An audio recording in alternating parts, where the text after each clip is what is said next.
Welcome to SmartPost for Google Business Pro in Webflow app. In this video, we'll show you how to schedule a post.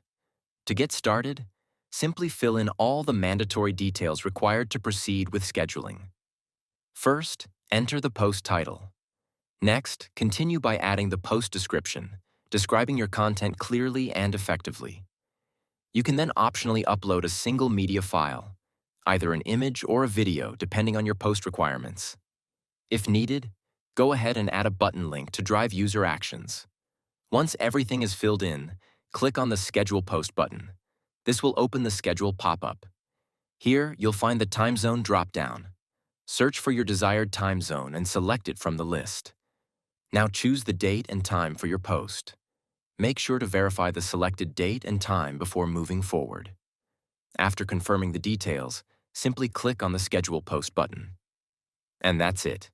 Your post has been scheduled in SmartPost for Google Business Pro. To view your scheduled post, click here to access the Content Manager, where you can verify the post details. In the next video, we'll walk you through how to schedule an event.